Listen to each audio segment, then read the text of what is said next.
ஓம் சிவா திருச்சிற்றம்பலம். தென்னாடு உடைய சிவனே போற்றி, எந்நாட்டவர்க்கும் இறைவா போற்றி, அருள்மிகு நால்வர் பொற்றால் எம்புயிர்த்துணையே. திருச்சிற்றம்பலம். பெரும்பற்ற புலியூரானை பேசாத நாளெல்லாம் பிறவா நாளே என்ற அருள்வாக்கை அருளிச் செய்த அருள் திருநாவுக்கரசு பெருமானார் பொன்னார் திருவடிகளை தலைமேற்கொண்டு வணங்கி, அப்பெருமானார் அருளிச் செய்த பெரும்பற்ற புலியூரானை பேசாத நாளெல்லாம் பிறவா நாளே என்ற அருள்வாக்கை எடுத்துக்கொண்டு சிறியேன் சிவபாலா தினம் ஒரு திருமுறை பாடல்களின் மூலம்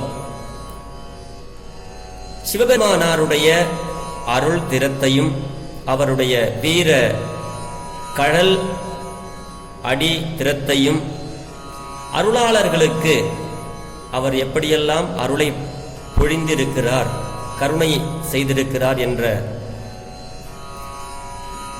வகையில இந்த பெருமானாருடைய நாமம் நமசிவாய சிவாய நம என்ற மந்திரத்தை நாவினால் நவின்றும் மனத்தால் நினைந்தும் சிந்தையில் தியானித்தும் இந்த நாளை ஒரு நல்ல நாளாக மாற்றும் முயற்சியில் சிறியன் சிவபாலா தொடர்ந்து செயல்பட்டு கொண்டு வருகிறேன். இதற்கெல்லாம் சிவபெருமானாருடைய திரு அருளினாலும் அருளாளர் பெருமக்களுடைய குரு அருளினாலும் அடியார் பெருமக்களாகிய உங்களின் அன்பும் ஆதரவும் ஊக்கமும் முன்னின்று அருள் செய்ய சிறியன் இப்படி ஒரு பேறு பெற்றுள்ளேன் என்பதை உணர்ந்து இன்றைய பெரும்பற்ற புலியூரானை பேசாத நாளெல்லாம் பிறவா நாளே என்ற சிந்தனைக்குள் செல்வோம். திருச்சிற்றம்பலம். சிவன் அடியார் பெருமக்களே, சிவ அன்பர்களே, உங்கள் அனைவரது பொன்னார் திருவடிகளையும் வணங்கிக் கொண்டு பெரும்பற்ற புலியூரானை பேசாத நாளெல்லாம் பிறவா நாளே என்ற சிந்தனைக்குள் செல்வோம். இன்னைக்கு நம்ம சிந்திக்க இருக்கிறது என்னன்னா, இந்த திருநீரை எப்போ பூசணும், திருநீரு பூசியவர்களை நம்ம எப்படி பார்க்கணும், அப்படி இறைவரை நம்ம எங்க கண்டு வணங்கலாம், எங்க பார்க்கலாம் இறைவரை அப்படின்னு சின்ன சின்ன கருத்துக்களா இங்கே நாவுக்கரசு பெருந்தகையாருடைய பதிகத்துல உள்ள தொகுப்பை இப்பொழுது நாம் சிந்திக்க போகிறோம். ஆக இறைவரை நம்ம எங்கே காணலாம்? நேற்றைய தினம் திருநீற்று பதிகத்தை உங்களோட நான் முழுசும் பதிவிட்டிருந்தேன். இன்னைக்கு அந்த திருநீரை நம்ம எப்ப பூசணும் அப்படிங்கிறதுக்கு பெருமான் அழகாக சொல்றாரு. விடிவதுமே வெந்நீற்றை மெய்யில் பூசிங்கிறாரு. எப்ப பூசணும்? காலையில எந்திரிச்ச உடனேவே குளிச்சுட்டு சுவாமி முன்னாடி நின்று கழித்து காதலித்து காவிரி நீர் அப்படின்னு ஒரு பாடல் உள்ள சொல்லுவாரு. காலையில எந்திரிச்சு குளிச்சுட்டு சுவாமி முன்னாடி நின்று நம்ம கோவில் பக்தரை அப்படின்னு சொல்லுவாரு. அந்த மாதிரி குளிச்சுட்டு விடிவதுமே வெந்நீற்றை மெய்யில் பூச வேணுங்கிறாரு. மெய் அப்படின்னா உடல், விடிவதுமே வெந்நீர்னா திருநீர், அப்படி பூசணுங்கிறாரு. அதுக்கு பிறகு ஒரு இடத்துல சொல்றாரு, இறைவனை நம்ம எங்கெல்லாம் பார்க்கலாம் அப்படிங்கிறதுக்கு சொல்றாரு. பெருமானாருடைய தேவாரத்துலதான் வெற்று சடங்குகளால இறைவரை ஒண்ணும் பண்ண முடியாது. அன்பே சிவம், அன்பை மட்டும்தான் சிவபெருமான் எதிர்பார்க்கிறார். பூவும் நீரும் கொண்டு அவருக்கு பொன்னடி போற்றினார் அப்படிம்பாரு. அவருக்கு நம்ம அன்போட மாலைகள் தொடுத்து போடுவதும் விளக்கேற்றுவதும் அவருடைய திறத்தை நாம் வாயினால் பாடுவதும் மிக சிறப்பான செயல் என்பதை நாவுக்கரசு பெருந்தகையார் தன்னுடைய தேவாரத்தில் அடிக்கடி பதிவு செய்து கொண்டே வருவார். இப்படி இறைவரால ஆட்கொள்ளப்பட்டு இறைவரை கண்டு இறைமயமானவர் நம்ம திருநாவுக்கரசு சுவாமிகள். இந்த பெருந்தகையாளர் கூறுவதுதான் உண்மை. கடவுளை கண்ட அனுபவத்தால் திருநாவுக்கரசு சுவாமிகள் சொல்லியிருக்கிறாரு. இதெல்லாம் நம்ம கேட்கணும். ஒரு 100 ஆண்டு வாழ்றது எப்படி அப்படின்னு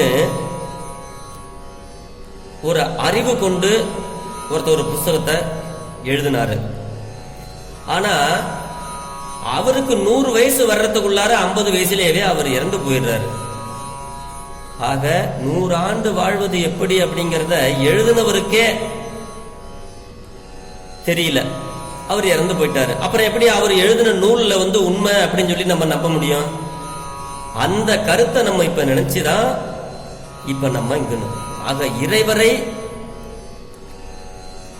நம்ம கண்ணால பார்த்து பெருந்தகையார் கண்ணால கண்டவர் சிவபெருமான, அவரு சொல்றதான் நம்ம கேட்கணும். இப்ப அந்த 50 வயசுல 100 வயசு வரைக்கும் எப்படி வாழணும் அப்படின்னு சொல்லி ஒருத்தர் நூல் எழுதினாரு. அவர் 50 வயசுல செத்து போயிட்டாரு. இப்ப அந்த நூலை படிச்சோம்னா நம்மளுக்கு ஏதாவது பயன் இருக்கா? எழுதுன அவரே 50 வயசுல போயிட்டாரு. அப்புறம் எப்படி அதனால நமக்கு என்ன பயன்? ஒண்ணும் கிடையாது. அப்ப யாரு எழுதுனதை நம்ம படிக்கணும்னா அவர் 100 வயசுக்கு மேல வாழ்ந்திருந்து அவருடைய அனுபவத்தால் அவர் அந்த நூலை எழுதியிருந்தால் நம்ம அந்த நூலை படிக்கலாம், அது நம்மளுக்கு பயனை தரும். இது மாதிரிதான் கடவுளை கண்டவர்கள் சொன்னதைத்தான் நம்ம உண்மை என கொள்ள வேண்டுமே தவிர எல்லாரும் சொல்றதையும் நம்ம கேட்க கூடாது. அப்படி இறைவனை சிவபெருமானாரை நேரில் கண்டவர் திருநாவுக்கரசு பெருமானார். இந்த வகையில கடவுளை கண்ட திருநாவுக்கரசர் கடவுளை காணும் இடங்களையும் வழிகளையும் சிவபெருமான காணும் இடங்களையும் எப்படி பார்க்கலாம் என்ற வழிகளையும் தாம் அருளிய பாடல்களில பற்பல இடங்களில கூறியுள்ளத இப்ப நம்ம இங்க சிந்திக்க போறோம். வஞ்சனை இல்லாத இலகிய மனம் வேண்டும், அங்குதான் இறைவன் குடியிருப்பாருங்கிறாரு. இந்த பதிகம் எங்க அருளி இருக்கிறாருன்னா கன்றாப்பூர் என்ற தலத்துல அருளி இருக்கிறாரு. அதுல ஒரு பதிகமே இருக்கு, இறைவரை எங்கே காணலாம் அப்படின்னு. கன்றாப்பூர் நடுதறியை காணலாமே அப்படிங்கிற ஒரு கடைசியில சொல்லிக்கிட்டே இருப்பார். ஆக அந்த முதல் பாட்டுல அந்த ஊர்ல அருளி செய்த அந்த திருப்பதிகத்துல திருத்தாண்டகம் 6வது தமிழ் வேதம், நைந்துருகி வஞ்சகமற்று அன்பு கூர்ந்து வாதனையால் முப்பொழுதும் பூநீர் கொண்டு வைகள் மறவாது வாழ்த்தி ஏத்தி காதன்மையால் தொழுமடியார் நெஞ்சினுள்ளே கன்றாப்பூர் நடுதறியை காணலாமே. நைந்து உருகி, இப்படி இறைவரை நினைந்து மனம் உருக வேண்டும். வஞ்சகமற்று அன்பு கூர்ந்து, வஞ்சனை இல்லாமல் வஞ்சனை கலவாத அன்பு வேண்டும். அதுக்கப்புறம் நறுமணம் உள்ள பூவும் நீரும் நாள்தோறும் மறவாது 3 வேளையும் முப்பொழுதும் கொண்டு வாழ்த்தி வணங்க வேண்டும். அப்படி வணங்குகின்ற அடியார்களுடைய நெஞ்சினுள்ளே இறைவரை காணலாம். இறைவர் எங்க குடியிருப்பாருங்கிறதுக்கு பெருமான் சொல்ற, இறைவன் நம்ம உள்ளத்துல வரணுமா? இந்த பாடல்ல இருக்கு. சொல்றதெல்லாம் நம்ம செய்யணும். சிவபெருமானை கண்டு உருவும் மனம் வேண்டும். மனதில் வஞ்சனை இருக்கக்கூடாது. மனதில் அன்பே நிலைத்திருக்க வேண்டும். சிவபெருமான் மீது அன்பு நிலைத்திருக்க வேண்டும். எல்லா உயிர்களிடத்திலும் அன்பு செய்ய வேண்டும். நறுமணம் உள்ள பூவும் நீரும் கொண்டு இறைவரை வாழ்த்தி நாம் வாயாலே நாமே வாழ்த்த பாட வேண்டும். பெருமான நம்மளே பாடணும், பாடி வணங்கணும். இப்படிப்பட்ட உண்மைகளை நம்ம பார்க்கிறோம், இப்ப சிந்திக்கிறோம். விடிவதுமே வெந்நீற்றை அணிந்து மகிழ வேண்டும். காலையில எந்திரிச்ச உடனே குளிச்சுட்டு திருநீர் விடும்போது மகிழணும். இந்த திருநீர் அணியும் பொழுது சிவாய நமவென்று நீரணிந்தேன் தருவாய் சிவகதி நீ பாதிரி புலியூர் அரணேம்பார் நாவுக்கரசர். திருநீரை விடும் பொழுது மந்திரமாவது நீர் வானவர் மேலது நீருங்கிற அந்த 4 வரி பாட்டை சொல்லிட்டு முடிஞ்சா திருநீர் விடலாம். இல்ல சிவாய நம என்று நீரணிந்தேன்னு நாவுக்கரசு பெருந்தகையார் சொல்வது போல அப்படி திருநீர் விடலாம். அப்படி விடிவதுமே வெந்நீற்றை மெய்யில் பூசி கடிமலர் தூய் தொழுமடியார் நெஞ்சினுள்ளே கன்றாப்பூர் நடுத்தறியே காணலாமே. கடிமலர்கள், மெய்யின்னா உடம்பு, கடிமலர்னா நறுமலம் உள்ள மலர்கள். காலையில எழுந்து நீராடி திருநீற்றை அணிய வேண்டும். பிறகு வாசனையுள்ள நறுமலமுள்ள மலர்களை இறைவருக்கு அப்படி ஒரு பூவாவோ இல்ல மாலையாவோ அளித்து வணங்க வேண்டும். இப்படி தினந்தோறும் செய்கின்ற அடியார்களுடைய நெஞ்சினுள்ளே நாம் இறைவரை காணலாம். நாவுக்கரசு பெருந்தகையார் சொல்றார். சிவசிவ அப்படி திருநீர் அணிந்தவர்களை சிவமாகவே வழிபட வேண்டும் அப்படின்னு சொல்றாரு. அற்புதமான பதிகம். எவரேனும் தாமாக இலாட திட்ட திருநீரு சாதனமும் கண்டால் உள்கி உவராதே அவரவரை கண்ட போதே உகந்தடிமை திறம் நினைந்தங்குகந்து நோக்கி இவர் தேவர் அவர் தேவர் என்று சொல்லி இரண்டாட்டாதொழிந்து ஈசன் திறமே பேணி கவராதே தொழுமடியார் நெஞ்சினுள்ளே கன்றாப்பூர் நடுதறியை காணலாமே. பெருமானை எங்க பார்க்கலாம்? யாராக இருந்தாலும் இலாடம்னா நெற்றி, சாதனம்னா உருத்திராகம், உள்கின்னா விரும்பி, உவராதேன்னா வெறுக்காமல், உகந்துன்னா விரும்பி, தேவர்னா இறைவர், இரண்டாட்டாதுன்னா வேறுபாடாக நினையாமல், ஈசன் திறமைனா சிவமாகவே, எண்ணினா கவராதுன்னா பிசகாமல், யாராக இருந்தாலும் தாமாக விரும்பி இலாடம் நெத்தி நிறைய திருநீரும் கழுத்துல உருத்திராக்கமும் கண்டால், உள்கி அப்படின்னா விரும்பி அவங்கள வெறுக்காம, உவராதே வெறுக்காமல், அவரவரை கண்டபோது அவருக்கு உகந்து நம்ம விரும்பி அடிமையை செஞ்சு நினைந்து அங்கு உகந்து நோக்கி அவங்களுக்கு நம்ம அன்பு செஞ்சோம்னா செய்யணுங்கிறார். செய்யணும். யாராவது திருநீர் விட்டு இருந்தாங்கன்னா, ஆஹா நம சிவாயா ஆலவாயா அப்படின்னு அந்த திருநீர் ஞாபகம் வரணும். திருநீற்று பதிகம். ஆஹா பெருமான் இப்படி சொல்லியிருக்கிறாரே, யாராக இருந்தாலும் திருநீர் விட்டவங்களை கண்டால் சிவமாவே பார்க்கணும் இருக்காரு. உருத்தராக்கம் அணிந்தவர்களை கண்டால் நம்ம அவங்களுக்கு அன்பு செய்யணும் அப்படின்னு சொல்லிருக்காருங்கிறது நமக்கு ஞாபகம் வரணும். இப்படி இருக்கிறவர்களை தான் இறைவர் நெஞ்சில குடியிருப்பார். இப்படிப்பட்டவர்களிடம் என்று நாவுக்கரசு பெருந்தகையார் சொல்கிறார்.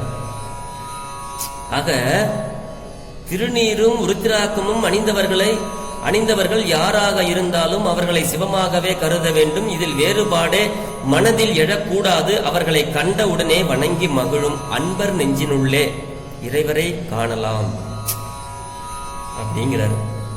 நமக்கு வேற என்ன வேணும்? அடியார் பெருமக்களை வணங்க வேண்டும். சிவ அடியாரே அவன் விரும்புவது அவன் அடியார் வேடம் என்றோம்பாங்க. அப்படி பட்ட அடியார்கள் நெஞ்சினுள்ளே கன்றாப்பூர் நடுதறியை காணலாமே. ஆக அடியார் நெஞ்சினுள்ளே சிவசிவ.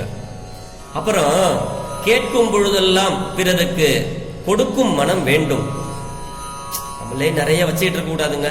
சம்பாதிக்கிறத இல்லாதவங்களுக்கு கொஞ்சம் கொடுக்கணும். அப்படி இருக்கிறவங்க நெஞ்சத்திலையும் பெருமானை பார்க்கலாம் அப்படிங்கிறாரு. எப்பன்னா, இளம் காலம் செல்லா நாள் என்று நெஞ்சத்து இடையராதே யாவர்க்கும் பிச்சையிட்டு விளங்காதே நெறி நின்று அங்கு அறிவே மிக்கு மெய்யன்பு புகப்பெய்து பொய்யை நீக்கி துளங்கா மெய் வானவரை காத்து நஞ்சம் உண்டபிரான் அடியினைக்கே சித்தம் வைத்து கலங்காதே தொழுமடியார் நெஞ்சினுள்ளே கன்றாப்பூர் நடுதறியை காணலாமே. இளம் காலம்னா நேரம் சரியில்லைன்னு நம்ம நினைக்கப்படாதான். அதான் இளங்காலம். நேரம் சரியில்லைங்கிறது தான் இளங்காலம். நெஞ்சம்னா மனம், இடைதல்னா கலர்தல், விளங்காதுன்னா பிழறாமல், நஞ்சம்னா விஷம் எல்லாருக்கும் தெரியும். பிரான் நம்ம சிவபெருமான், சித்தம் மனம். இந்த பாடலுடைய கருத்து என்னன்னா, இன்னைக்கு நல்ல நாள், நாளைக்கு நல்ல நாள், வெள்ளிக்கிழமை தர்மம் செய்யக்கூடாது, வருஷப்பிறப்புல தர்மம் செஞ்சோம்னா தர்மம் வருஷம் முற்றிலும் செஞ்சுக்கிட்டே இருக்கணும், மாசப்பிறப்புல இரவு நேரம், இப்படி எல்லாம் நம்ம பார்க்கவே கூடாது, சொல்லவும் கூடாது. எந்த நேரமானாலும் இரவு நேரம் என்றெல்லாம் சொல்லாமல் கேட்பவர்களுக்கு தானம் கொடுக்கணும் அப்படிங்கிறாரு. இரண்டாவது, பொய்யை நம்ம மனசிலிருந்து அகற்றணுங்கிறாரு. பொய்யை அகற்ற வேண்டும். உண்மையான அன்பு மனதில் ஏற்பட வேண்டும்.